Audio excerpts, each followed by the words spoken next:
The US imposed new charges on goods imported from Canada, Mexico and China.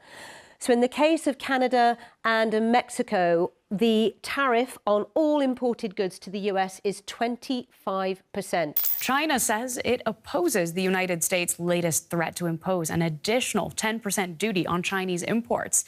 That after fresh tariffs of the same amount were levied last month. We are willing to resolve international concerns through dialogue and consultation with the U.S. on the basis of mutual respect, equality, and reciprocity.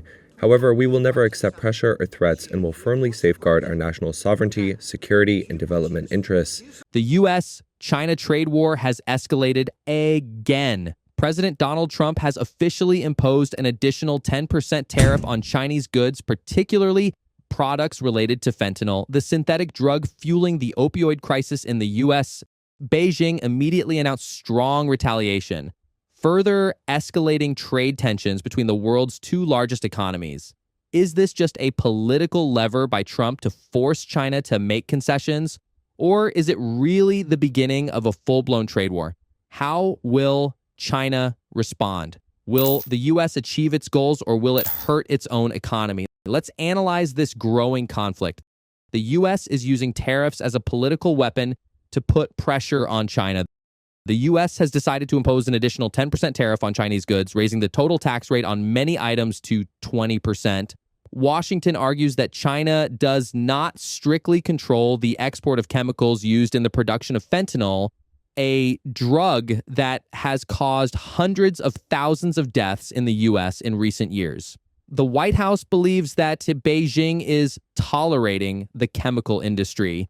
But this decision is not only aimed at fentanyl, but is also part of Washington's broader strategy to restrain China's economic power. Imposing additional tariffs on Chinese goods will raise import costs, forcing U.S. businesses to seek alternative supply sources, thereby weakening China's global supply chain. In addition to the fentanyl issue, this can also be leverage for trade negotiations in other areas such as technology, semiconductor chip production, or financial markets. The imposition of tariffs could increase the price of imported goods from China, affecting American businesses that depend on the supply chain from China. However, it also helps protect domestic manufacturing industries such as steel, aluminum, and high technology from competition from cheap Chinese goods. The U.S. may seek to sustain pressure to weaken China's economy, compelling Beijing to make concessions on broader strategic issues such as artificial intelligence, 5G technology, and global supply chains. The Trump administration could use the fentanyl issue as a political reason to legitimize protectionist trade policies. While China denies this accusation, calling it an act of unilateral economic bullying, China is not an opponent that is easily overwhelmed and immediately announced that it would take tough countermeasures.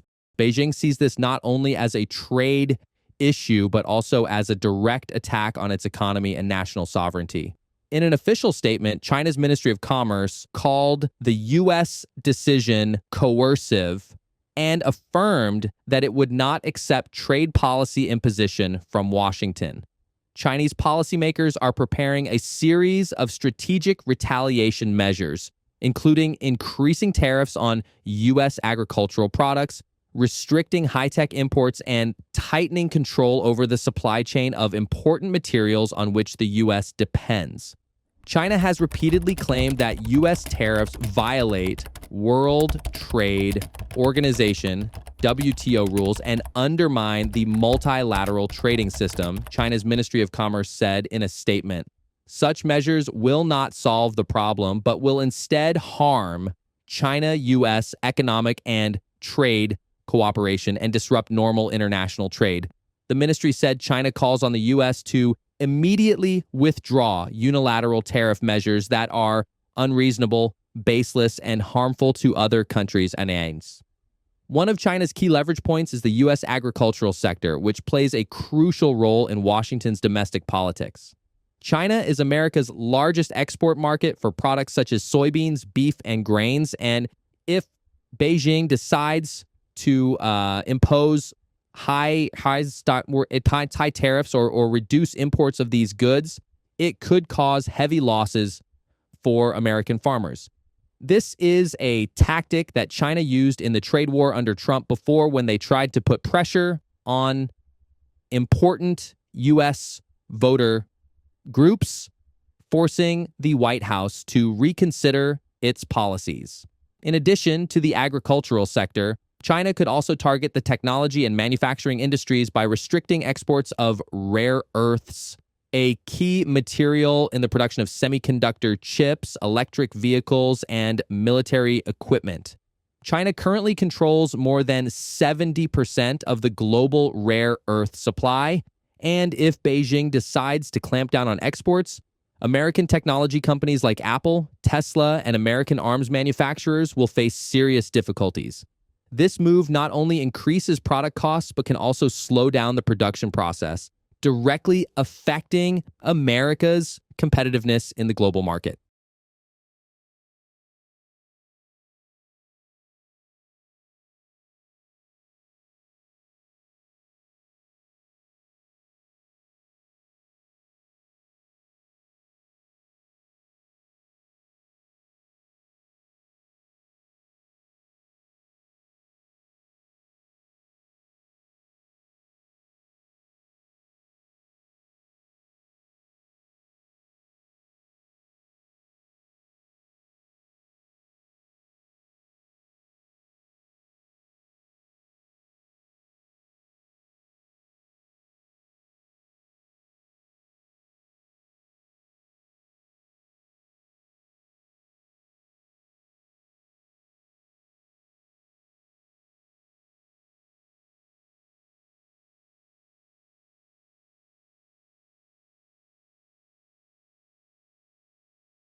In addition, China can also use non-tariff measures to make it difficult for U.S. businesses operating in China.